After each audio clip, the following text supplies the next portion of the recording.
Are you capable of evil? It's an uncomfortable question, to say the least. We like to think that given any circumstance, we would always make the most ethical decision. But what if we found ourselves in a world filled with so much malice that we can't help but participate in it just to survive? What sorts of masks would we need to wear in order to thrive? On today's episode of the Live a Meaningful Story podcast, we are kicking off the month of October with a brand new series centered on the faces of the fears that keep us up at night. We're talking about the bad guys, the forces of evil, the antagonists we love to hate, aka villains. And what better place to start than in one of the most universally agreed upon villains in human history, the Nazis. For this pick, we're choosing a film that all five of us can agree on is a pretty amazing film, and that is Quentin Tarantino's World War II fan fiction, *Inglourious Bastards*. Released in 2009, much of the attention was drawn towards the film's villain, Hans Landa, whose performance by Christoph Waltz earned him an Academy Award the following year. But as we will see, Hans and the Nazis are not the only characters capable of horrendous acts. The question is, are we willing to accept morally questionable choices if they are directed towards what we deem as a greater evil? This is a film that stirs many conflicting emotions in me, particularly in regards to my mixed German and Jewish heritage. Though I loved it in the initial years after its release, I went through a period of struggling to reconcile my relationship with this film, particularly in light of its interpretation as a Jewish revenge fantasy. But what I've realized is that this fictional take on World War II has much to say about something very real that we discuss frequently on this podcast: the power of storytelling, and specifically the power of cinema. Because believe it or not, cinema is a medium that built the Nazis up, but it also becomes the medium that helps tear them down, turning the side of the Allied forces against them. Perhaps Tarantino is also saying something to us about the power of cinema today, and how we react to this film has much to say about the ways stories shape us. So without further ado, let's make that deal by having an honest conversation about these Inglourious Bastards. Welcome to the Live a Meaningful Story podcast, where we analyze stories and films that help us make sense of life. We are four friends with backgrounds in storytelling, filmmaking, teaching, and narrative therapy. Join us on our quest towards telling and living our stories more meaningfully. I'm Derek Hatch. My name is Nick Natal. Hello, everybody. I'm Joseph Wilson. I'm Jason Lynn. Damn good deal. Damn good deal. You take that deal. This is my pick for villains because straight up the epitome of elemental evil. He's just doing his job, you know? Yeah. He's very good at his job. He's very good at He's his very job. good at it. Yeah. I also chose this film because I wanted to solidify once and for all what I actually think of it. So I shared in the intro that I've had a rocky relationship with this movie, and I think that after this watch and this deep analysis, I think I finally have figured out my place in this movie's place in my life. And so we got a lot to talk about here. So as we get into it, I'm going to read the letterbox. If you have not seen this movie, you should still go watch it. you should watch it, but I always put an asterisk there, like just, know what you can handle, know what you're capable of. It's I do violent. think it is violent. It is Quentin Tarantino, so know that up front. But I am going to argue that there is something of merit here in this film when it comes to living a meaningful story. It's fantasy violent. It's not. It's cartoon violent. It's cartoony violent. Yeah. Letterbox. All right, here we go. Violent.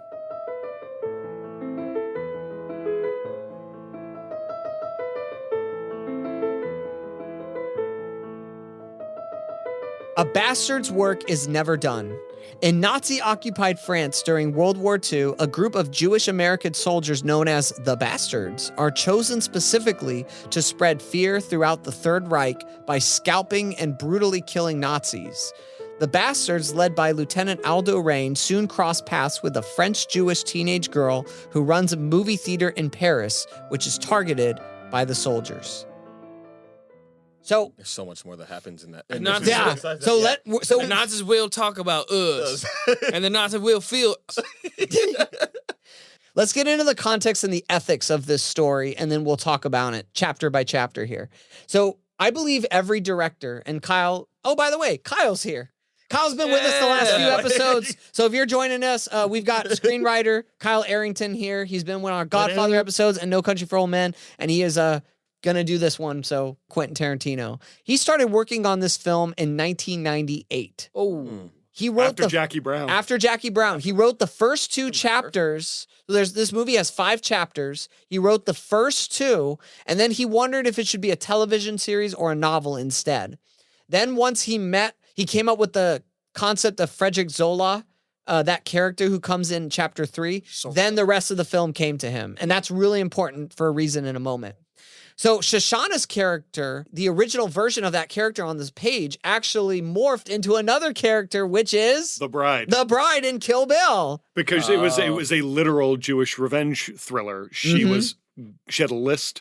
She was murdering people, and then he shelved it, and then he made Kill Bill. The Kill Bill films. And everything he liked about Shoshana went to The Bride. Yep, exactly. So then when he came back to Inglourious Bastards, Shoshana's story changed in light of what he believed the story should be moving forward. She was more of a mastermind than anything, than like a real like assassin. Exactly, which I think this was a brilliant decision to spin her off into the Bride character. But it also feels like, to that point too, like when he came back and wrote the last 3, it feels like he hooked onto the theme that you talked about. Yes, 100%. That's where I'm going with this. Great. Yes. You don't know the theme of this movie in the first 2 chapters.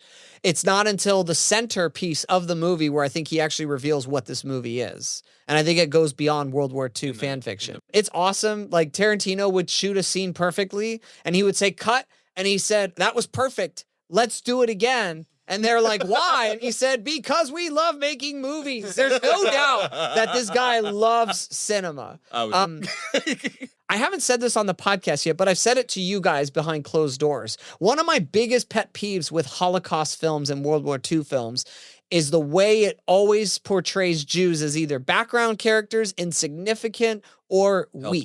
Helpless. Victim. Yes.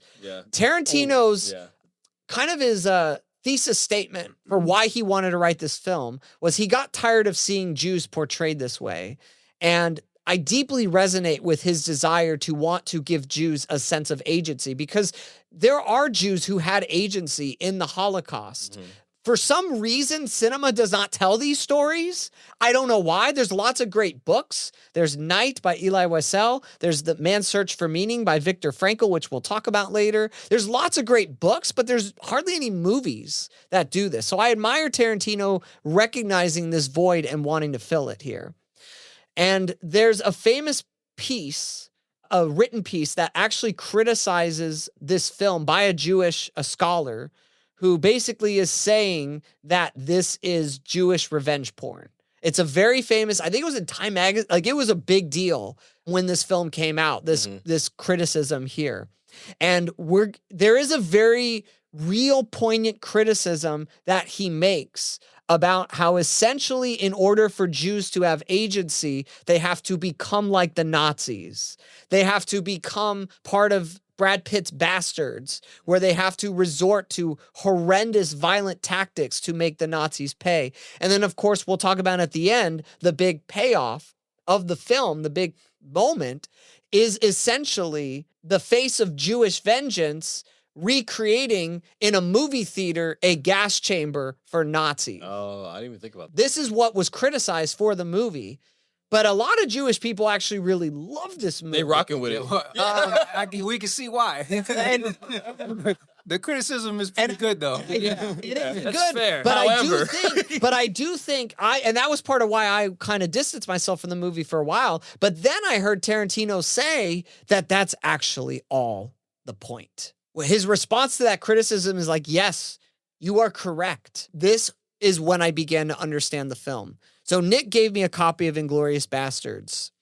And inside of there is a fold out of these postcards. Like seriously, these postcards helped unlock the movie.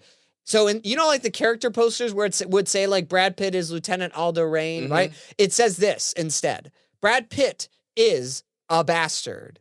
Diane Kruger is a bastard. Eli Roth is a bastard. All of the character posters characterize them as bastards. And I said, damn, that is what this movie is.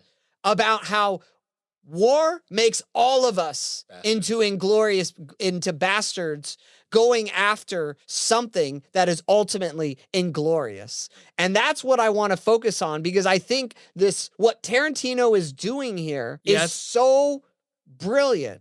Because again, Viktor Frankl, he has this quote where he says that human kindness can be found in all peoples, in all groups, even those which we would condemn, like the Nazis. He also says that moral depravity and evil he saw just as much in Nazis as he did in the fellow Jews who became guards in the camps. And so I think the moral ambiguity that Frankl and others point out is really key to unlocking this film. Well, just right off that, I do think it's interesting because there is this moment in the film that resonated a lot more with me than it ever had, and it's when that German officer is about to get his head bashed in. Yes. And in that moment, it is impossible to deny that German man is brave as hell and, from his perspective, being honorable. Patriot. Did you get that for killing Jews? Yeah. Yeah, and Bravery. he in the literal face of death does not flinch. And that is just irrefutably brave. And it's also only twice in the movie is a Dutch angle used. Is anybody familiar? No. It's the slightly angled camera. I am. What? I don't know about these two. What's a but duck I am. angel? So it's Dutch. You got one of them duck angels in the movie. I didn't know you had no duck angel. I ain't never heard no duck angel. What is a duck angel? So that's what they pray to. That's right. That's funny. Some duck angels for dinner once. And the duck angels will talk about us. And the duck angels will fear us. I can't breathe. So Dutch angles are when the camera is slightly tilted just to give a very kind of disjointed perspective. It creates a awkwardness. Yeah. It's only used twice in the whole movie. And the first time it's used is when the German officer is getting his head bashed in. And in that moment, we know something inevitable is about to happen, obviously. And it is not a pleasurable scene to watch. Yeah. You Only because of Eli Roth's acting. Yes. So which is that the one we all agree on is Yes. the worst actor in this movie? Yes. Okay, So worst actor, we maybe agree in on that. cinema. And I have something on that too. But I was like, I could do this role. Like, just put me in there, Cole. Well, I did it. Were you? I don't know if this was in the text group with you, Kyle. If you saw this, but I texted. You know who was supposed to be the Bear Jew? Adam Sandler. And he would have knocked it out of the park. Pun intended. Isn't Adam Sandler Jewish, actually? Yes. Yeah. Oh, what? So is Eli Roth. Yeah. But the other Dutch angle Gotcha. is with von Hammersmark and Hans Landa in the meeting that they have right before he strangles and kills her. So just from the perspective of who we're supposed to side with in those moments, the parallel of the German officer with Bridget von Hammersmark is made. So the ones that were kind of for a moment fearing their death were kind of forced to side with both of these Germans. Yeah. Which is fascinating to me because she and he are, I hate him, Yep. but I also feel for him. So I'm conflicted from an emotional standpoint as I watch the movie because he wants me to be conflicted. Well, and he wants to manipulate. Yeah. Yeah, because cinema manipulates. And that is, as we talk about the 5 chapters, that is what I think he's doing. And he's doing it through angles. He's doing it through dialogue. He's doing it through Characters. Characters are manipulating film. and as he's well. doing it through Morricone's amazing music. He is using every tool at his disposal of cinema in order to get us to feel a certain way in certain moments of the film. And we don't realize it until after we watch it, how conflicted and how much our emotions and things changed as we were watching it. So let's get into it. Let's talk about it. We'll get right back to the conversation in just a moment. But first, if you enjoy this podcast and listening to conversations about your favorite stories, And I'd like to invite you to follow us on social media. You can find me, Derek, at All Things Narrative on Instagram and Facebook. I post all kinds of storytelling tips and insights, and even share pieces of my own story on there as well. We also have a YouTube channel where Nick makes these incredible videos from pieces of the podcast here, where you can actually see the scenes of the film that we're talking about as you're hearing the conversation. And so you could find that on our YouTube channel, which we'll have here in the show notes. It's All Things Narrative as well. And then finally, there's an app for movie buffs called Letterboxd. And so if you love talking about movies and you kind of geek out like we do, and you want to have a community where you can read other people's thoughts, you can write your own, you can comment and have conversations with people, then check out links to our Letterboxd profiles here in the show notes. And you can sign up for a free account. You can follow us on there. And you can also get to see what movies we might be talking about next. If you have social media in any of these platforms, we would love to connect with you on there and keep the conversation going. And speaking of conversations, let's get back to this one. So we're going to talk about each chapter. Okay. And then that's it. So chapter 1, Once Upon a Time in Nazi-Occupied France, which is actually the original title of the movie. Hans Landa is really the focus of this, why I chose this for the series here. This is, Kyle, I mean, back me up here. This is probably, maybe, like, not just Tarantino's best scene, but one of the greatest opening scenes maybe ever in cinema. I think it's one of the most suspenseful like scenes, to be honest, because it's just like, even after you've seen this movie before, it's still just like, oh, it's just a string of tension. And then you notice things the second time. It's like, oh, yeah, the Jewish people wouldn't know English. So that's why he's very, very smart of how he tracks. Oh, go ahead and send the daughters outside. So the Jews wouldn't know that when you send them back in, it's just like German soldiers. It's like, oh, dog, bro. And also, he is charming and kind. Yes. And he drinks the milk, and he's like, this is phenomenal, just like your daughters. Yep. Do you mind if I smoke? You know, he's being polite in his own home. He's being respectful.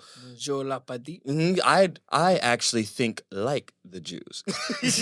I exactly. So one of the reason why that opening scene exists is because Tarantino had a really vocal critic of his first 3 films and said this director does not understand tension or pacing.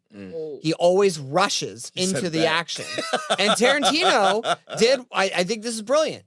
I have respect for this. He said, you know, I can work on that. Yeah. So Kill Bill, he worked it out in the first 2 Kill Bills. He kind of tried to figure out how to do it, and this is him mastering. But he wrote this scene after that criticism, and he perfected it time with Kill Bill. Yeah.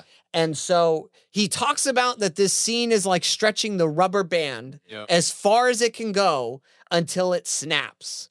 So when the opening scene here, I'm going to just kind of walk through it and you guys all chime in. So the opening scene, there's a hanging white linen that acts almost as a curtain that's lifted. So it's almost very theatrical how Tarantino does this. So the wife peels back the curtain of the linen and she sees something intruding their domestic life, something coming onto the stage. And then there's a shot with a guy coming out of the car with the Nazis, and it shows the curtain, like it shows another shot of it, and he's coming, like it shows the camera moving from the side, and it's slowly revealing him walking past the curtain in a way. So Hans Landa is introduced in the most theatrical way by literally the lifting of a curtain. So Hans Landa comes onto the stage and he puts on a show because, as Tarantino says, that interrogation is theater for him as a character. So Hans drinks milk. He wants to appear innocent, unassuming, wants their guard down. It helps him to stay sharp and not get distracted like wine or alcohol would. He puts the host in the mindset that he's there, the host has to serve him, right? So can you get me your finest milk? Everything Hans does is all manipulation, and it's a metaphor for the movie as a whole. It says Tarantino's manipulating us through everything. So Hans takes hold of a lady's wrist, you know, like to try to admire her. What a nice, sweet daughter. No, he's checked. I was going to say, what's he doing, Joe? It is a wrist thing. It's still a control. If it was a gesture, it'd be a hand. He's checking her pulse. He's checking her pulse. That's right. I wasn't even thinking that. He's checking her pulse, and he finds that the one daughter's pulse. There's one of the daughters that you could tell on her face she's a little uncomfortable, and he's like, okay, let me check that pulse there, and it kind of confirms to him. So I think he already knows. Oh, But he'd have a- I think he knew before he even before he even walked in the door. Yeah. Well, it's like, to your point, it's all theater. I mean, one of my favorite moments near the end of it too is when Michel Lepardite says, "May I smoke?" Yes, thank you. And then what does he say a few lines later? He says, "Do you mind if I smoke?" Yeah. Well, in that moment when Padit says it, I think he believes he has the upper hand. Padit lounges back in his chair. He's kind of relaxed. And then he's kind of comfortable. And, Yes, yeah, exactly. But did you sees his pipe? But did you notice the type of pipe that Landa has? Yeah. Oh, I think I wrote my note. I need a pipe like that. That is a nice white It's pipe. Sherlock It's Holmes. Sherlock Holmes' pipe, yeah. I need a pipe like that. And also, it's fascinating because I didn't learn this till later, but it made sense because I noticed, and we'll get to it, but the second scene of his with Shoshana in the third chapter, he smokes a cigarette in that scene. I don't think Hans Landa smokes. He never smokes. No, good point. Good point. It's just purely theatrical. Manipulation. He never smokes. Yeah. He doesn't even smoke. Now, in between the lighting of each of their pipes, there is something interesting that happens, and that's that Hans starts naming. He pulls out the names and he wants to confirm the names. Now, what Tarantino's doing with the camera here is that he's literally turning the tables. Exactly. Yeah. He's literally flipping it, and he's turning and he's shifting the scene so that Hans Landa is the one who has the upper hand, right? And then it's when the tables have turned that Tarantino reveals the Jews beneath the floor. Yeah. It's such a great reveal. And then this is when he goes into his hawk versus rat comparison, right? Typical, like, in Nazi, the Nazi like, will look bigotry will look in a barn, he'll look in an attic, everywhere a Nazi would look. But the Jew is crafty. Yeah. It's like Django. Sounds like the Christopher Waltz Django. Now, there is a shot where it zooms in. There's a close-up on his face, on Christoph Waltz's face. And you see, through just the most subtlest gestures, which, by the way, this movie would not be made had it not be for Christoph Waltz. He was the last one cast, and he was the one that Tarantino was waiting on to make the movie. He's like, once I have Hans Landa, I'm ready to make this movie. When Landa makes that very subtle gesture, yes, that's the one with his eyes there. He makes that very subtle gesture there, and his voice drops, it changes. And it shows the menace that's really buried underneath all the charm. You're harvesting enemies of the state, aren't you not? Yeah. The game is over. Yeah. It's over. Yes. And Petit realizes it. And then this is when the music comes in. You know, first music we had since the opening. It's been a quiet scene. The music comes in after they're pointed out. You have this hope as they switch back, as you mentioned earlier, the language switch back. So there's this, sense of like they'd have no idea, unsuspecting underneath. And then, of course, he continues the charade, brings the men in, says adieu, and they fire. Adieu. Now, I think, Shoshana runs out, and I think Hans, who points and shoots at her, there's a debate. Why is he letting her go? And I think he's toying with her. Because I think he enjoys the hunt. Because he doesn't say goodbye, like, I'll never see you again. In French, what does he say? Which means what? Shoshana, see you soon. It means till next time. Yeah. Exactly. So I think, and then we're going to get in, when we get to chapter 3, there's a debate of whether he recognizes Shoshana or not. Yeah. I personally think, he does. God, I think he one does. line that says yeah. So milk. He says milk. We'll get there. Yeah, we'll get there. So one of Nancy's comments is she was like, why would I want to live after that? I would just have to die. Like if she was the last survivor, she was like, I would just want to die. And I'm like, come on, you got to at least try to make it out. Well, and Shoshana has to talking about living a meaningful story, she has to redefine what it means to live a meaningful story. And the tragedy that we'll see with Shoshana's character is vengeance is the only way that she believes she can live a meaningful story. And there's a part of her that roots for her because we want her to enact that vengeance. But as we'll see, it'll cost her her own life. Now, before we go to chapter 2, I just want to say with Hans Landa as well, that he's very interesting to analyze because it's hard to figure out who he actually is because he is putting on these theatrics all the time. Like in chapter 1, he says that he loves his honorary title of the Jew hunter. In chapter 5, he says he doesn't. So which is it? Has he had a change of heart? Does he love it? Does he not love it? Which is the true Hans, right? There is tension of who is this guy? And I think that is the scariest kind of villain, is when you don't for sure know who they are or what they're going to do next. He's definitely like a snake, because you kind of see his true colors at the end. Even when he cared about the one guy that got shot at the end. He said, what have you done? Yeah. I made a deal for that man's life. Yes. But I feel like his character's a weasel. He will always go to the side that is winning, and he's an opportunist. Yes, an opportunist. Mm-hmm. I think you see his true colors in the scene where he kills Bridget von Hammersmark, though. Yeah, I agree. I think that's where you see the true him. I don't, because for me, the thing that's fascinating in the construct of like there's really four major scenes with him interrogating someone. Yes. Right? So you obviously have Monsieur Le Petit, you have the Shoshana scene, which I can't wait to talk about. You have the Bridget von Hammersmark, and then you have talking to Aldo Raines. Right?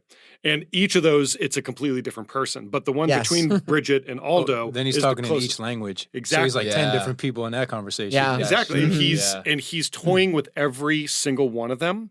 But the thing that's fascinating, the only time you ever see him kill someone is when he takes her out in the most brutal possible way. And it's not easy for him. Yeah. You actually see him struggle to achieve it. Yeah. So then in the next scene, when he's acting like, oh, it was all a game, the whole time, the only thing I'm thinking is like, I need him gone. I need him dead. But then I'm recognizing the movie has manipulated me to want somebody to die.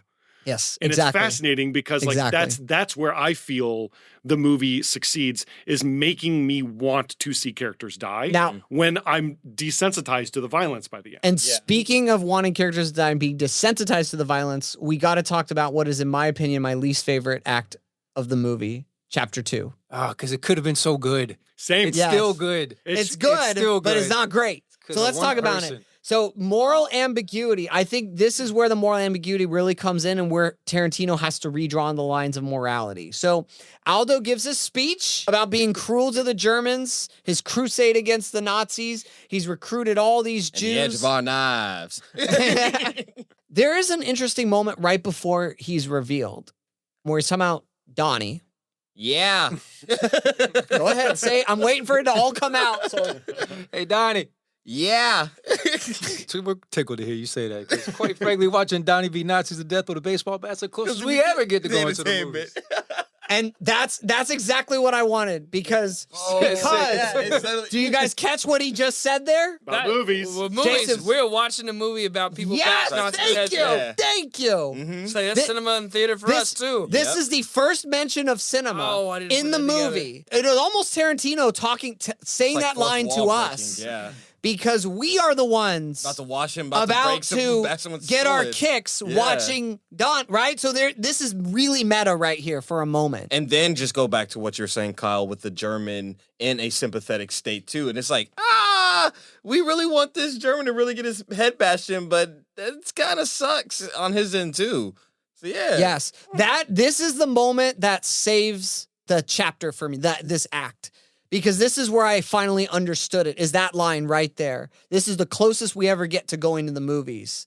I'm like, oh my gosh, like we are guilty. We are in on the bloodshed. Like we are approving of this. We are going, ooh, we're making the same sounds the bastards are. We have become the bastards. Yeah. And even if we want to walk away, we still come back like our wives to watch this movie.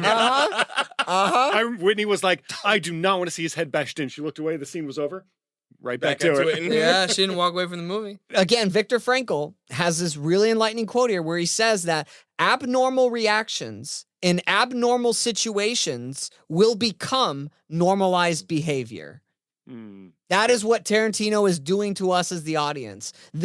From this moment on, this is going to be normal. Watching scalps come off, watching people's heads get bashed. This is now normalized for us. We have been eased into it, and we've been manipulated into accepting that Brad Pitt and the bastards are doing good. Well, yeah, it's fascinating too, because ultimately the entire movie feels like a meta narrative, a meta conversation about film, the power of film. Because even the opening scene, to talk about that for a quarter second, is that it's almost an exact replica of a scene from The Good and Bad and the Ugly. Hey, thank you. I forgot to mention that, but you're right. It is almost shot for shot, beat for beat. The opening scene? The opening scene. He's not trying to hide that, Tarantino, when he does No, that I think first it's scene. that homage that we've talked about. He's using Dude Morricone. loves westerns. Well, yeah, he's using Morricone. He's doing this. He's not hiding from it. homage. He's wearing 20-minute homage. That's funny. Come on. And it's cool because it feels like, to what Derek was talking about earlier too, with this mention of cinema in the second chapter, is when you start to kind of feel Tarantino go, oh wait, I know what I'm doing now. Yes. I know the conversation I'm having about the power of film. Yes. Now. Yes. I had this thought. I don't know if I've said it in the chat, but when he's walking up to go bash that guy's head in, it felt like a western. Yes. Oh, yeah, well, it's Morricone. because it's Morricone. It's the same guy who composed the music for The Good, Bad, and the Ugly. Oh, really? And that it wasn't scene, just the music. Like I don't The way understand that much Totally. about cinematography and the way things are shot, but I was starting to realize, the way they're like pulling it out and panning and in No, and you're stuff right. like that. I was like, this feels like how they'd shoot a western. Like Yeah. I was like, oh, that's what Nick thinks. And of. then they reveal Eli Roth. I know. That's what I was gonna do. Come out of the tunnel. Brings the It is scene Eli down. Roth. All the You're like, They damn. couldn't say cut. They couldn't say cut. You could tell Couldn't that get a better he- take.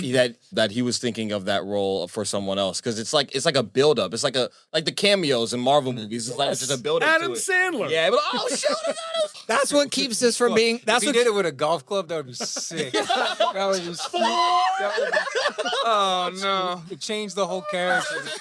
That is Like what super meta. That is Like what keeps Happy this. Gilmore's in the movie killing Nazis.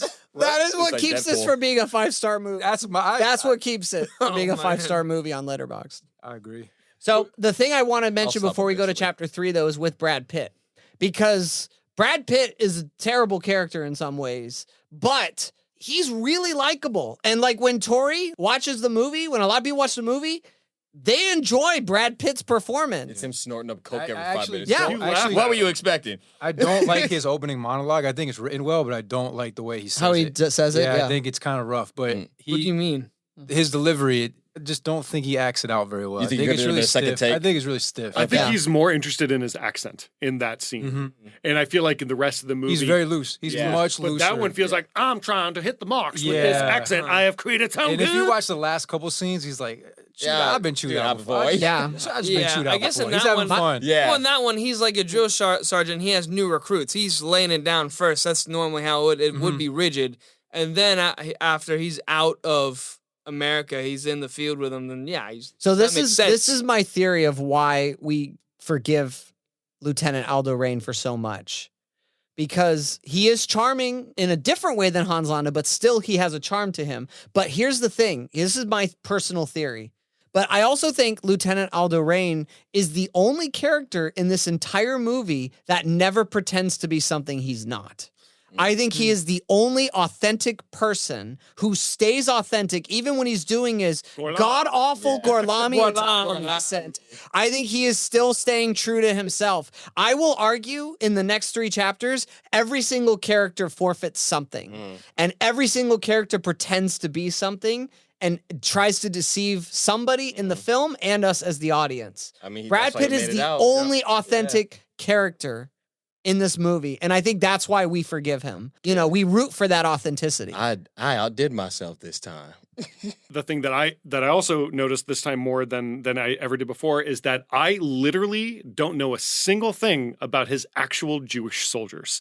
And that to Nothing. me feels like one of the biggest losses in this film. When I think I about one of agree. the reasons that it doesn't, to me, every scene in this movie stand the test of time in regards to my appreciation of it, is that I know Aldo Raines. I don't know anyone else in the Bastards, really. Yeah. Except for Hugo Stiglitz, who, by the way, dies in the next scene that he's in, Right. and after hardly doing anything. I love Everybody that. And he heard wasn't of a Jew, though. bullshit. Exactly, and he was just German. So it's like the actual Germans. I think about the missed opportunity of getting to know the 8 scrawny I Jewish agree. soldiers 100%. who are going to It's literally not- become it needs- monsters. Also, it needs not to Fury. movie, though. I would say that's a It's whole not this different movie. movie. Yeah. That's a whole different movie. But that's the thing.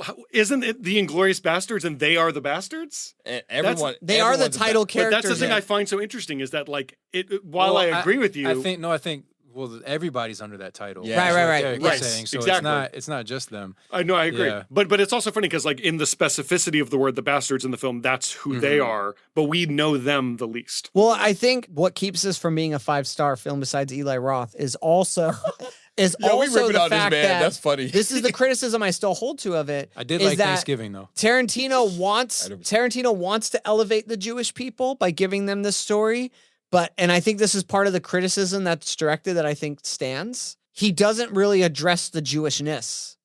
He doesn't address the implications of them actually being Jews. It's more like they're Jewish in name and title because that's what the story needs.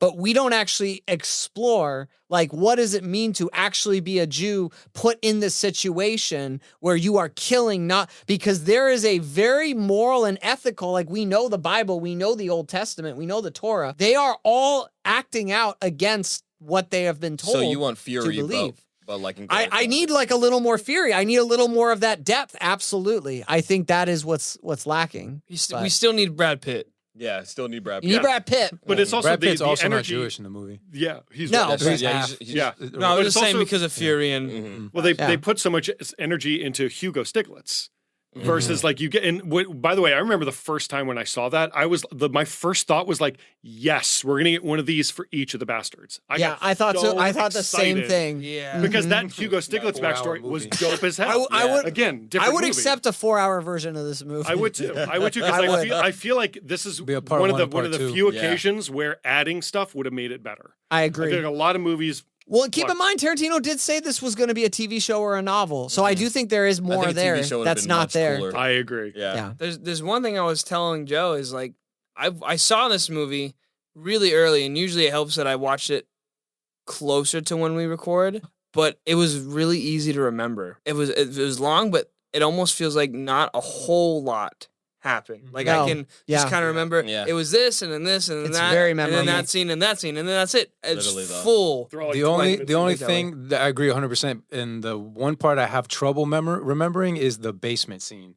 Okay. Oh, I remember that Ev- so vividly. No, I think that scene is a little too long. I think he stretches it A little too far. Yeah, I agree on that. because I scene. can every time I go back to that scene, it's just a little blurry to me. Yeah. It's like you spent so much time on that scene, but didn't fill out other stuff. Yeah. Mhm. Let's talk about chapter 3 then, because this is perfect time here. So Yeah. when we get to chapter 3, you know, Black this is glasses. where no, that's chapter 4. Oh, Oh, yeah, yeah, but four. yes. Oh, But it is chapter 3 Yeah. that we're talking Yes. about. We're talking about chapter Holding up the German 3 here. Can't even do that. This is when we start It's to the Me Too realize that hand. everything in this film is deception in a way. Frederick Zola comes on the screen Soul. and he sees that we see Shoshana in a new role, sees that she's a cinema lover, but is waiting for her, in my personal opinion, is waiting for her to recognize him because he literally operates a cinema, which, fun fact, Tarantino actually made her operate his cinema until she mastered it and then she could have the role. That's cool. So anyways,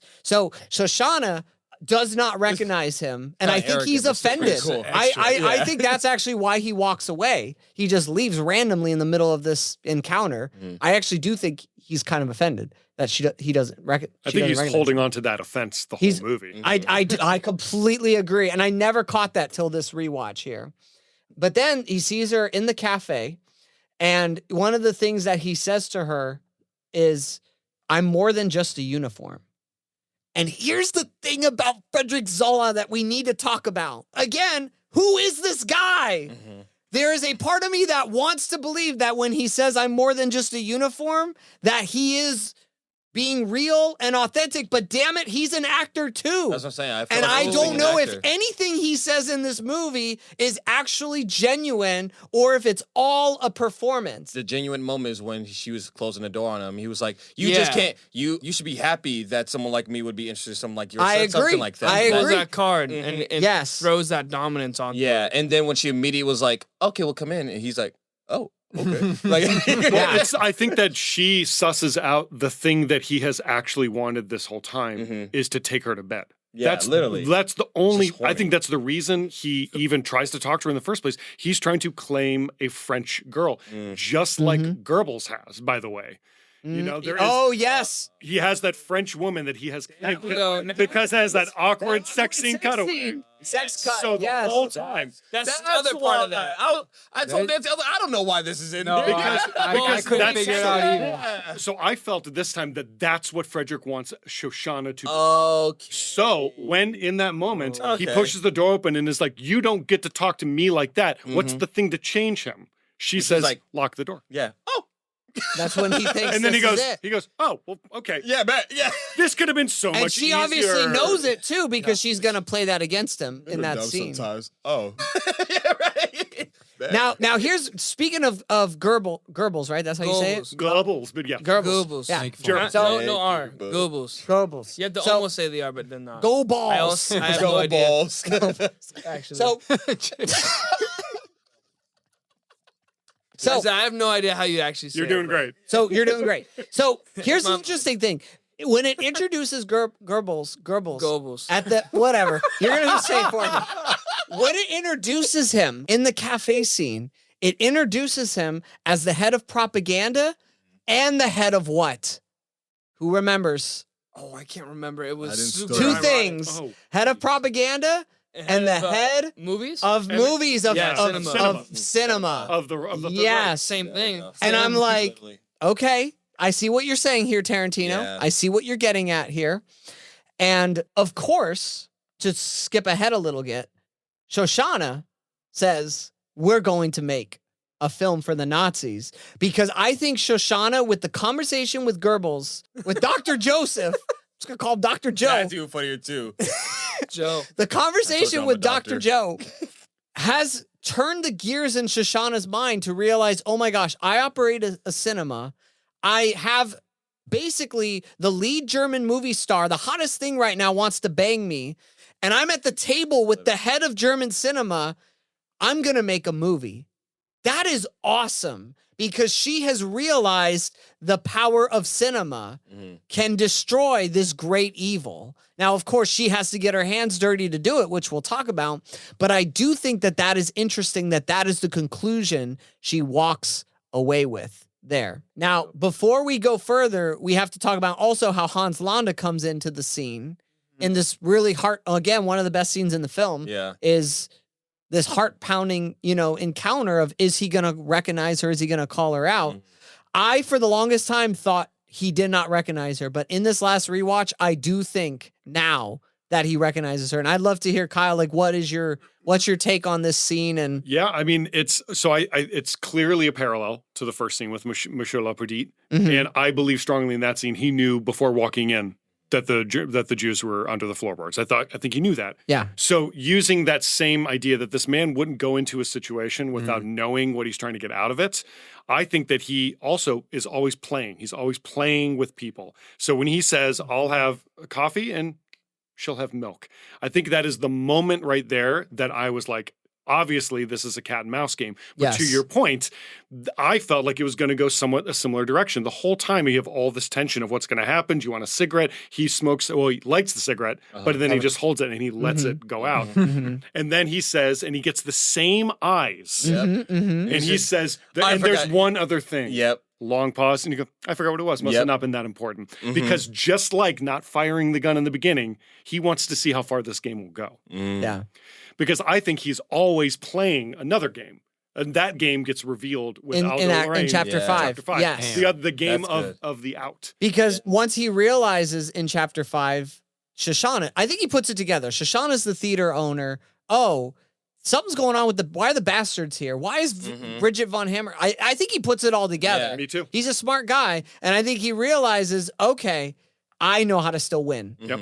It's brilliant. He was still even playing with the bastards when they're trying to get their fake Oh my accents. gosh. It's just like, yeah. Yeah. He's trying to In your name? Yeah. In your name? But He's he hamming still it up. allows them. He Yeah. still allows Yeah. Donnie and the other guy to go in to go theater, and yeah. be in there, because I think that that's this game that he's also playing the whole time. Is the like, okay, so propaganda, cinema might bring down the Third Reich. And I think that that's what he's starting to recognize in that scene with Shoshana. It's like, kind of like, let's see how far this goes. Because he explained that to the bastards. Like, he's like, I don't want to end up on a pedestal in, and have to deal with the laws of whatever. Like, he knew that eventually the Third Reich was going to die, was going to be crushed. Well, the Allies were closing in, too, Yeah. at that moment. Which the bastards are the example of in the movie. Yeah. That They're right there. They're the ghosts haunting them. There's a fun storytelling tactic here that's used. Have you guys ever heard of something called a nested loop before? Do you know what a nested loop is? I get to teach you something new. Please. Let's go. Okay, I use this technique. Do they hang out with duck angles? This is one of the, It's Nestle quick. this is one of the techniques I use with my clients. So I actually use this movie as an example to Nest them. loop, A right? nested loop. So a nested loop is basically where you have a 5-point structure to your story. So Shakespeare uses this structure.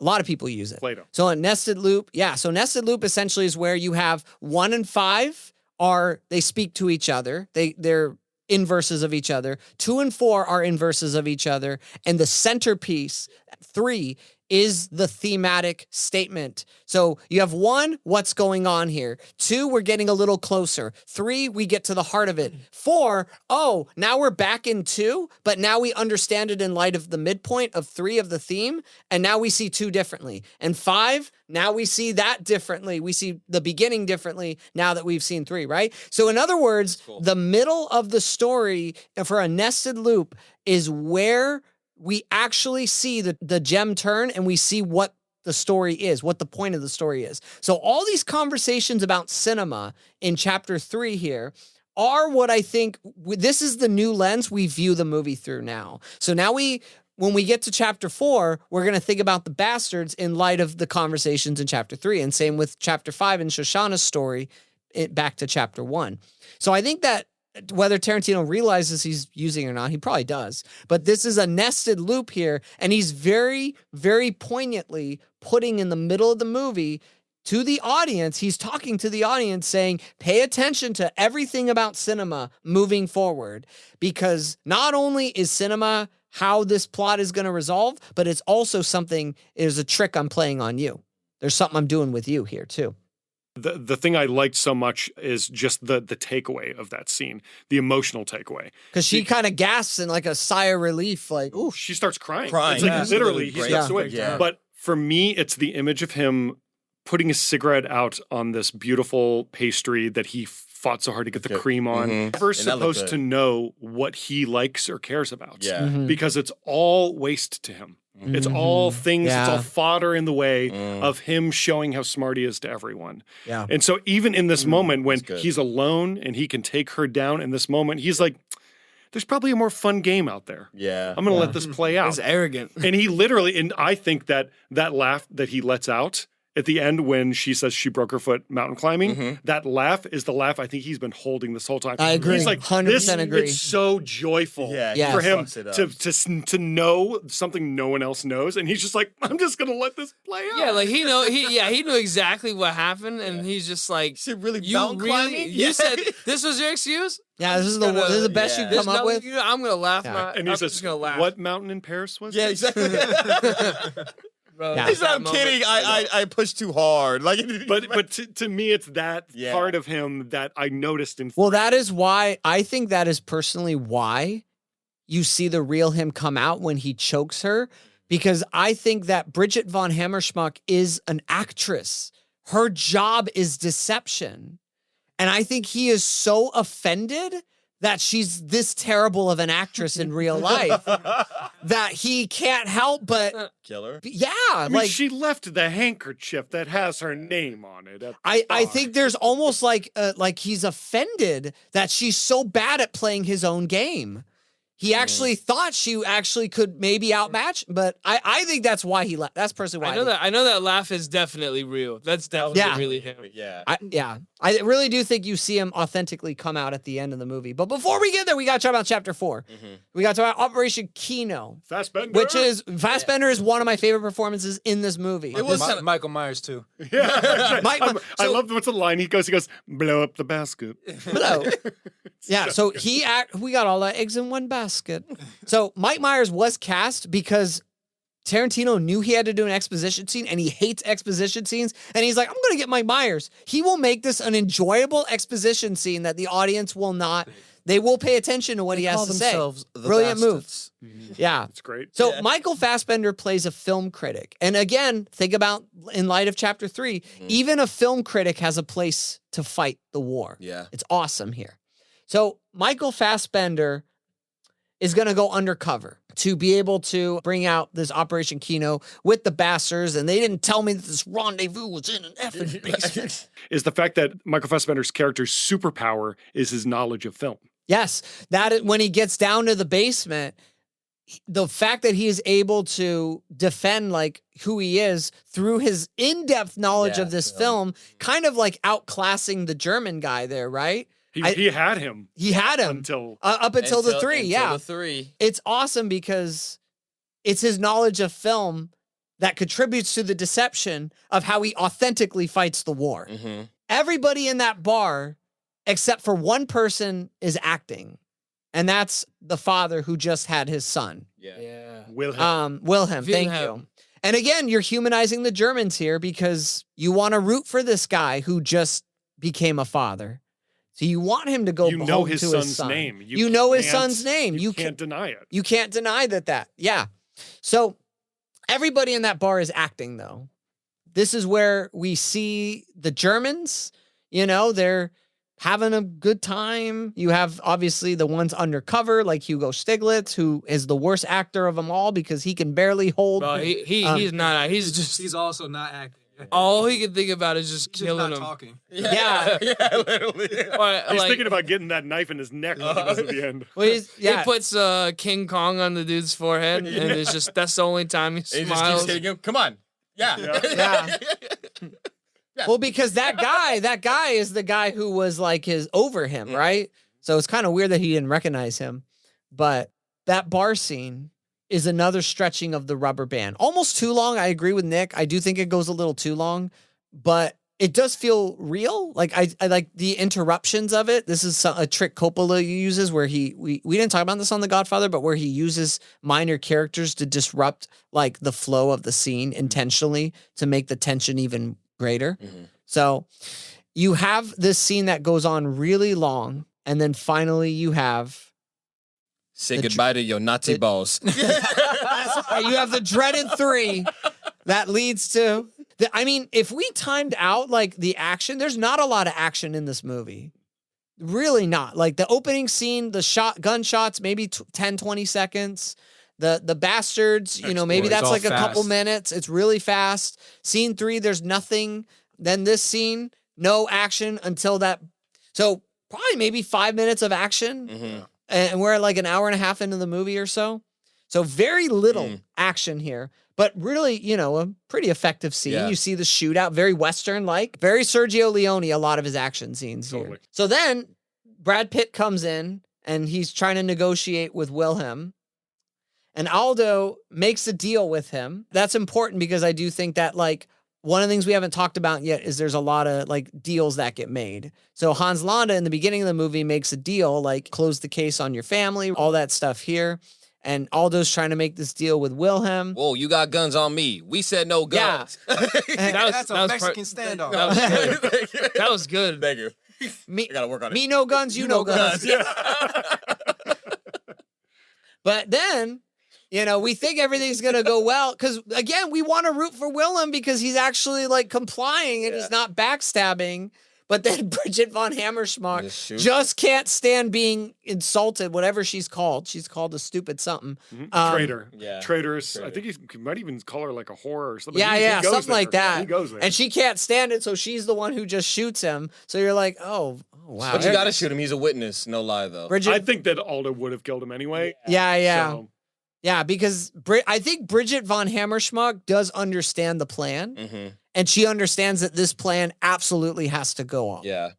And we can't take any chances. For me, in terms of the stretching, the moment that it's funny because I love it, but it also felt masturbatory, was when right before the guns start to go off, Fassbender goes, well, if I'm going to go out, I'm going to speak to King. Yeah. That moment, I was like, It's too long. It's yeah. and then he Starting starts to out, push and, it, yeah. then it's It keeps not going. because it Keeps talking. feels like right after Hickok says the line and he says, "I have my gun here, I have my gun here." It kind of could have gone right to do and just bang, ended bang. the scene. Yeah. But then it lingers and adds in these moments that it's funny because I love them, Yeah. but it doesn't. To me, it makes the scene work less. I profoundly. actually kind of do like Fassbender taking back and having one last. Yeah, like, and having I his actually own- like that risky- because I do think it's a very like there's something admirable about him because kind of like the German soldier earlier who accepted his fate, his death. I think we He now stopped have acting. now have an ally who is doing that,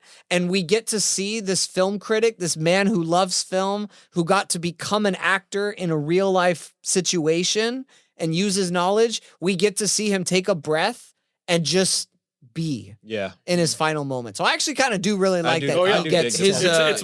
It's my confusion with the tension of it all Yeah. because I also love that I didn't notice it until this time too. But the German, right when he says, "I'm going to speak the King's," the German says something like, "Of course, old boy." oh, he says by all means. By all means. And so there's something almost like human about that moment between Yeah. them before mayhem happens. But to me, it starts to conflict with the tension of it all. It's, I think if you would have shaved off a little bit earlier. Yeah. There's momentum building when the momentum stops. Yes. But when Because it now they're stops, talking. Yeah, it's the whole tone changes for a moment, and then it fires again. Yeah. And then Yeah. everyone dies. Yeah. Except Bridget von Hammerschmidt. Yes, exactly. Which leads Special to David Bowie Everybody- in chapter That's 5. That's right. Yep. Oh, I love that opening scene With too. the Bowie, like the music there. Also, don't think that works. Another, don't think the Bowie yeah, music no, works? It's weird. It's just weird to me. I don't know. I like that song though, and I like what he's doing with the scene, so It's I kind of weird. forgive it. But But- yeah, it is weird. I agree. It's cool too because it's a powerful song and it's a jarring song and it does this beautiful thing because that's the whole Shoshana montage of her getting ready for the premiere. But the camera does that angle. So thank you for No, bringing you this go up. there, you No, go no, there. no, no. You do it. You brought it up. You do it. The camera in the moment she Derek pulls. just peaked. She, This is so I think good. Derek just peed. I just peed a little She- as I peed. she pulls down the veil. And then the moment she does, the camera goes God's eye view, and she slowly walks out to enact her revenge, which mirrors perfectly the moment of Hans Landa in the first chapter, directly overhead as he's walking over the floorboards, about to assassinate the family, It's the same freaking Okay. shot. Okay. claiming power. The same way that Landa did. She is going to arrive. She is stepping into a situation that she knows the outcome. Yeah. Similar to the way Hans Landa walked into her house. That's good. So Yeah. good. It's But so also, good. this Well, it also shows how she blurs gets the- corrupted. Yes, it's the corruption there because She's now wearing she's red. put in the same position. Yeah, she's wearing red. She's put in the same position as Hans in a way. And now she is going to turn the theater into a gas chamber. One other thing to point out before I forget, just like Hans Landa switching from French to English back to French, Shoshana switches the movie from German to English in order to with no subtitles. Yes. Well, obviously to buy time because they'd be like, what? English? Not everyone knows English, right? But also as a fuck you to Hans for what he did speaking English in the house. Yeah, deceiving It's them. great. It's so good because I'm rooting for Shoshana the whole time and I want her to win, but damn it, my soul's getting tainted in the process. Yep. And then the bastards come in and just light everybody up as well. Just Yeah. yeah. Yeah. I will say the whole time at the end of the movie, the thing that broke my heart the most is I'm like, where's poor Marcel? He's in the back. He died. Burning. But I'm like, Oh, poor yeah. Marcel. Yeah, I know. Poor guy. He He lit the the spark. snow bunny. No, Everyone he in was there died. somebody. What's the last Jedi line? He lit Oh, the the spark spark- to lead the revolution. Yeah. Dang it, I wasn't ready. So we've already talked about Hans when he meets the bastards and he meets Bridget, right? We've already discussed all that. But there's one thing we neglected to mention in the scene with him when he gets Bridget alone in the room. So there's a Cinderella reference, like, right, about the shoe fit, like the taste for the theatrics. But Hans Landa says the line, the quintessential line, as Jason and I were kind of texting about. This is the quintessential line that defines Quentin Tarantino's entire career and filmography. Was it him asking for her to put her foot on his Let back? me see your foot. Foot fetish. Joking. Yeah. But you got it.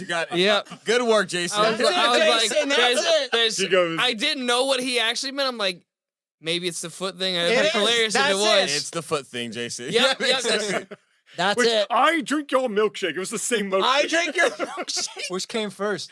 I No, think this. No. Whoa. There Will Be Blood was first, 2007. This was 09. Come on. Yep. 2 All right. years. Beat him by 2 years with the All point. right. I love that. Same point. Yep, right on his lap. 1 second. Okay, so at that moment I was like, wow, I guess it's not in every Tarantino movie. And then puts his finger right on his leg. I'm like, Okay, geez, here's- okay. never mind. Be in that scene. side And note, Samuel L. Jackson did side it too. note here, since this is where it gets really blurry here.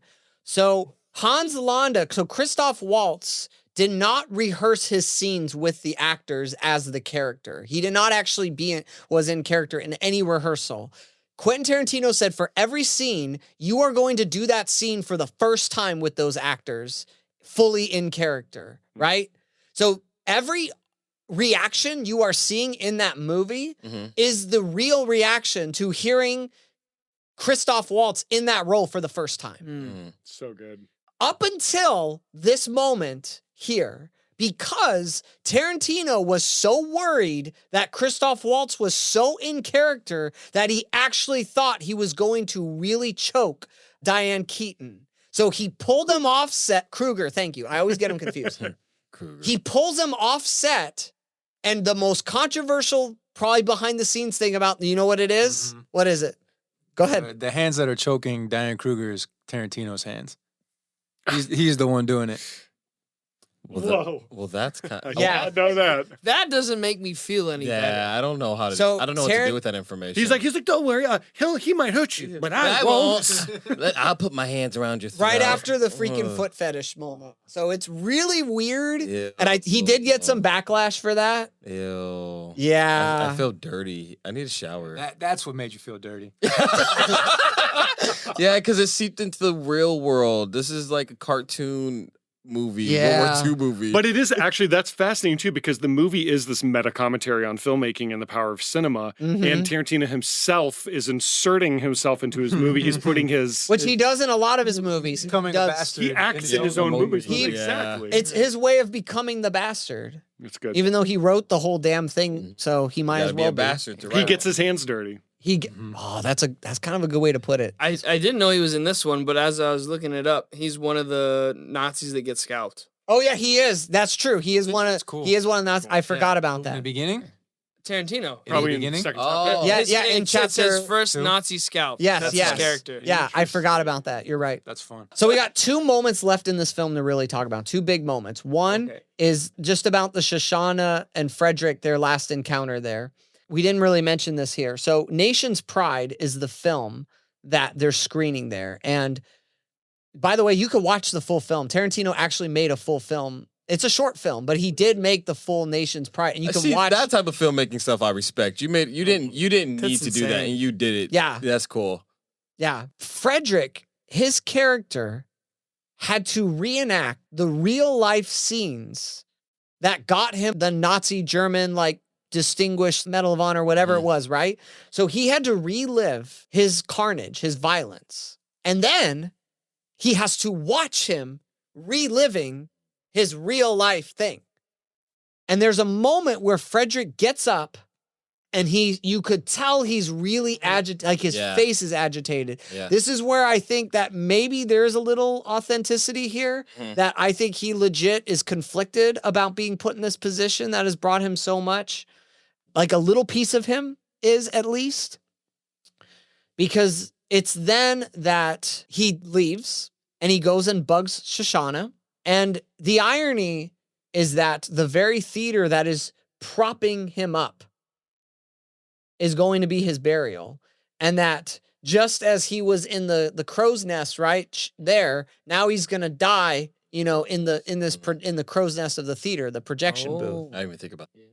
as his movie of him being in the crow's nest, of him reenacting a real life thing, right? So there's layers upon layers of this here.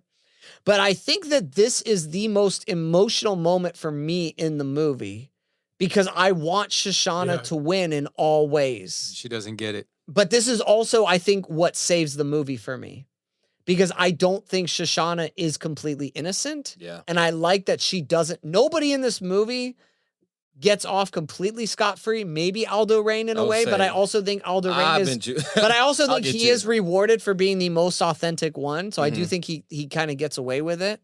But Shoshana does get shot. There is a lack of humanity that she saw in Frederick that I think if she would have seen a little bit of it and leaned a little bit into that rather than trying to deceive him of saying, lock the door, we're going to do it. And then she pulls out the gun. I think if she genuinely, this gets to me because all she should have said is like, listen, Frederick, the theater's going to blow up. We need to get out of here right now. He turns around and just shoots her. Bang, bang, bang. That's it. Or get him out of but that she could at least get out of the theater, but she's a little too cocky of let me just pull this out and deal with this problem now. She got him and doesn't even shoot him. She only does one shot, right? Yeah, but she had him until she went up close to him. She felt sympathy. Yeah, which is what got her killed. To be honest, so it's not have sympathy. You gotta towards, do two. Yeah, you gotta double tap it. Double tap to the head. Double tap, Zombieland, tap. exactly. But that's kind of the moral ambiguity that I really appreciate in the movie. And I think this is the best Morricone score moment in the film. I love the music playing in that scene. But you just see these two people that got caught up in something bigger than themselves. They got caught up in the power of cinema. They got caught up in the deception, in the war, and now they're lying as their film, because that's the thing, is that Nation's Pride is not just Frederick's film. It's her film it becomes their film together, and they're literally lying there dead as their film plays. It's like Romeo and Juliet, kind of. Yeah, there is definitely a tragic element there. So they kill them with film. They light the film on fire. Yeah, literally, it's film that. film. Yeah, yes, exactly. So the theater blows up. Shoshana's message comes. It's definitely really eerie. It is the first time I saw it in the theater, I was clapping with everybody else like a seal. I thought it was the ultimate payoff. The more times I've watched it, including the last time, it is way more chilling now because I do think that I was manipulated. We were all manipulated when we saw this in the theaters to hooting and hollering. I think that was the point, is that we are rooting for the gas chamber now. We are fully bought in to the use of the Nazis' methods you guys are as long as it's used against them. You guys are a bunch of Nazis in the theaters. Yeah. They're cheering for their own film. Yeah. They're cheering for their own film called Nation's Pride, and we have a pride as we're cheering them pride. getting killed. And also, I'm not sure if it was the same for you in the theater that you saw it in, but I remember, because when Donnie shoots up Hitler, that's a great scene. Yeah. But then, after that, it comes back to Donnie. The last thing he does is shoot about a dozen more bullets into his head. Face, yeah. And you watch his face fall apart. I remember in the theater, people going, losing It their was mind. 'Cause wild. It wasn't enough for them to see It him was shot not up. enough, They no. needed to see him mutilated. Yeah. This is easily in the top 5 most memorable experiences I've ever had in a movie same. theater, because that theater went wild when Shoshana's message came up and everybody started shooting and firing. It was explosive, and it was the reaction of the movie had leaked into the theater, and I was like, dang, it took me years to figure out how hard I was being manipulated into that.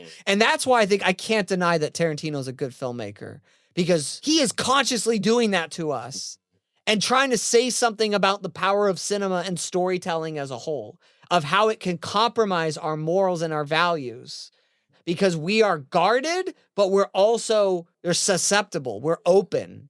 What's also the thing that's so cool about what you're saying too is what is the first thing that Shoshana does at the top of the 5th chapter before she begins everything she's going to do at the theater? She pulls a veil over her eyes. Yes. So she is disassociating from the truth. Yeah. Yes. She is fully allowing. And it's black, I think. Yeah, exactly. And I think that she is accepting the fact that she could die. I don't know if she knows she's going to die. Marcel knows he's going to die. I don't think she cares. I don't think exactly. Yeah. I don't think she cares. Yeah. So it's funny because as tragic as that moment is when she dies, it does feel like she knew. She wore red. Mm-hmm. She pulled the veil over her eyes. Yeah. And then she walked into the mess.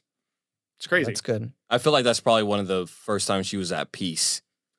Because she, or even felt like she was in control. She can finally mourn her family. Yeah. Yeah. That was cooking. Go ahead. Yeah, that's good. So the final thing we got to talk about is Hans and Aldo Apache and Ryan from The Office. The little man. Which that is funny. So there. So Little man. You know what they call you, So- the little man. The Germans Does it call me that? So that is an Office joke. That is a very meta Office joke there. I didn't know that. So Ryan was pulled from The Office for like, I think like a part of that season in order to film this. In that season, he is nicknamed the Little Man, and Tarantino has put that into the script. That's good. So this film starts off with Hans offering a deal to Petit, and it ends with him negotiating a deal, but this time not from the winning side, but from the losing side. Because even though Hans has captured, Aldo Rain to end the war. Exactly. You need all four to end the war. So Hans, in a way, knows the Nazis have lost, but he knows he hasn't lost. And that's where his opportunism comes in. And this is what makes him such a great villain. That's a because bingo. That's a bingo. Right? Is that how you say it? Is that how you say it? That's a bingo? We just say bingo. Bingo. The little shoulder. His shoulder shakes. He's so I good. do think we're getting the authentic Hans at the end of the movie in a lot of those scenes. But Hans is trying to rewrite the narrative in his favor. Oh, Jew Hunter, I don't like that title. Yeah, exactly. And he's always, every time we've ever seen him in the movie, he's always in uniform. And his identity is tethered to doing his job with excellence. And he's going to stay in uniform for the rest of his life now. Yeah, and that is what's so brilliant, because when Aldo Rain says, but one day, you're going to take off that uniform. Going to have a nice... That's what I thought. Nice... What Island does he say? and Nantucket. Island Nantucket? Yeah. That's what I thought. We can't have that. So it's brilliant because Aldo immediately recognizes that even though he betrayed his own people, he is a Nazi at heart. Like, that is what he is. And so he's going to leave him something. Little something you can't take off. Know how to get to Carnegie Hall, don't you? Practice.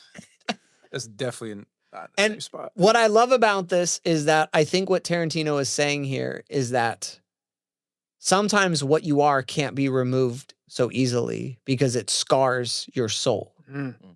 And I think that the literal, as on the nose as it is, of the Nazi being put into his forehead, right? Forehead. It's a, you guys know the Shema, right? The Jewish Shema. So the Jewish Shema is from Deuteronomy, that the Lord your God, Yahweh, the Lord is one, love the Lord, right? So one of the commands of the Shema is that it be bound on your hand and on your forehead. So there is almost in branding, when he brands them, when the bastards, because I was like, why are they branding him on the forehead? Like, why that distinction? And I'm like, oh, it's a reverse Shema. It's branding. The Shema for Jewish identity symbolizes what you truly are as a Jew. And so he is giving them their own Nazi Shema on their forehead. That's good. Yeah. So good. And that is his masterpiece. Yeah, and that's the final line of the movie. Yeah. And it's Tarantino telling us that he just made his masterpiece. Now, question is, I'd love to hear at the table, is this Quentin Tarantino's masterpiece? Nope. It's not. Nope. What would you say? What would you say is What would you say is then? It's Pulp Fiction. Pulp Fiction. It is. And I It's would way too influential. I would also personally, my personal argument, I think Jackie Brown is the most underrated Tarantino movie by a mile. And every time I go back and watch Jackie Brown, it gets better and better each time. I think that Tarantino's best writing happens in Inglourious Bastards. I think his absolute mastery of suspense and character and theme is on like full-fledged front of the experience, unlike anything he's ever done before. But its imperfections make it less than Pulp Fiction for me. What about you, Joe?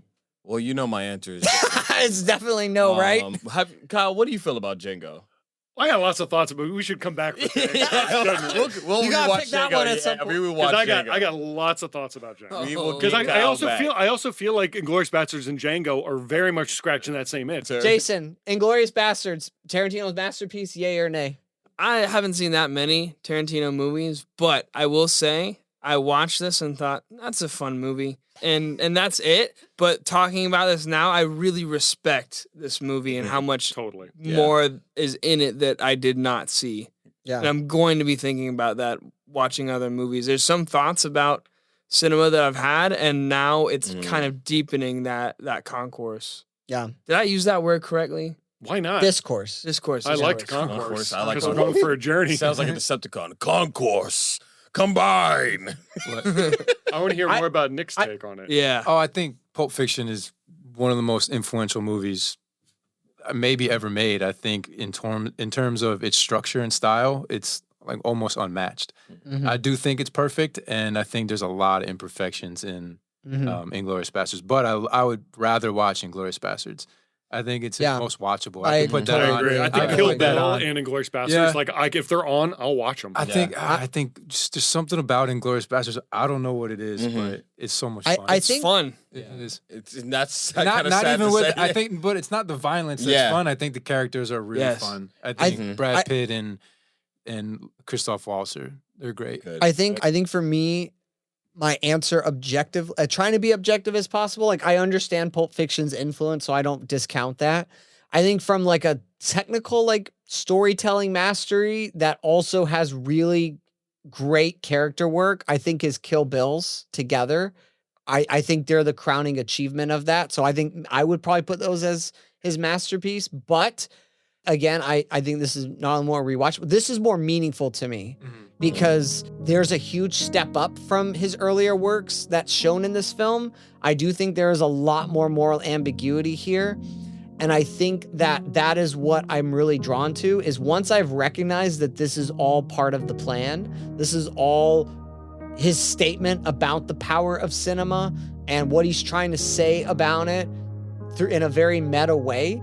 I'll end with one more Frankel quote here, where he says that he warns that you can't truly judge something unless you can imagine yourself in that situation and honestly reflect on what you would do. And so Inglourious Basterds is a movie that challenges me to imagine who I would be in that situation. If I was in Shoshana's situation, if I was a part of Brad Pitt's Bastards, if I was confronted with Hans Landa, if I was in the theater, if I was in the basement, all these different scenarios. And I think what I've found is that there is a heart of darkness that we're all capable of. And I think that moment in the movie theater when I saw the movie is where I saw it come out.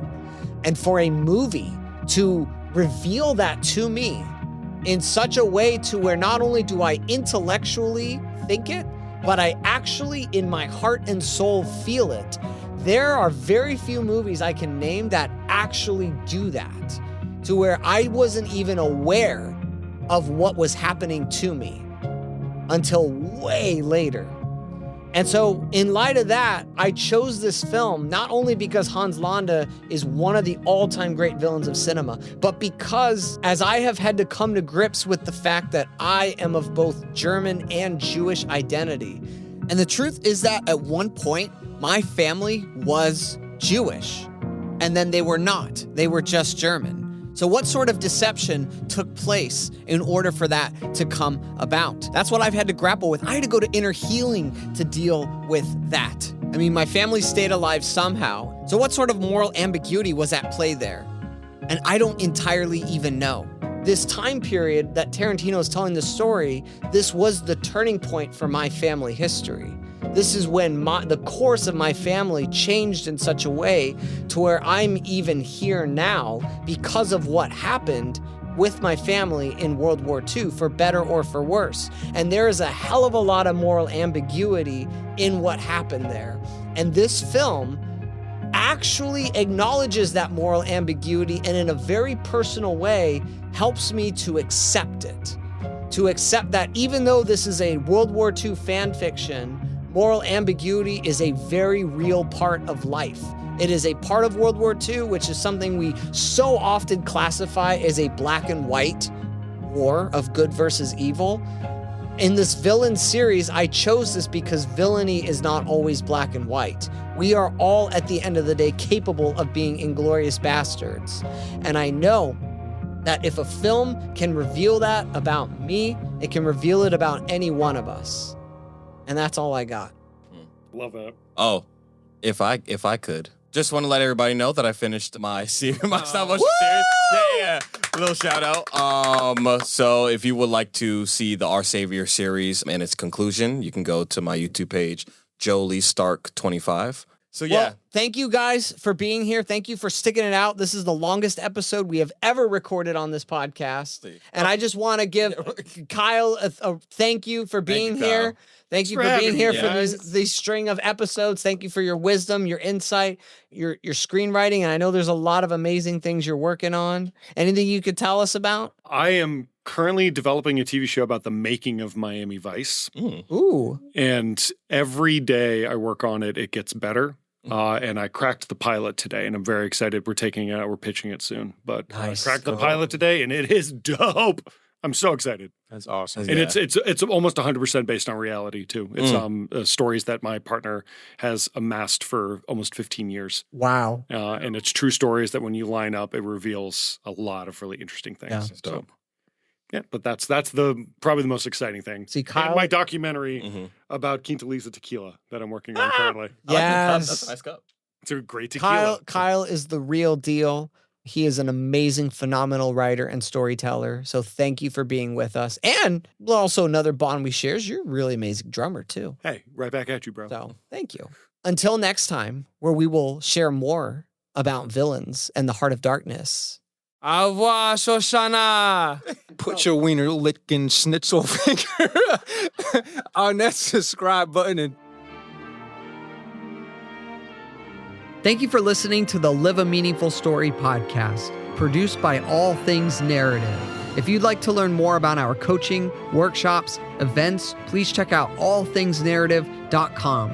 You can also follow us on Instagram, Facebook, and YouTube at All Things Narrative. If you enjoyed this episode, please consider subscribing and leaving us a 5-star review on Apple Podcasts, and tune in next time as we continue exploring the stories we love and the stories we live.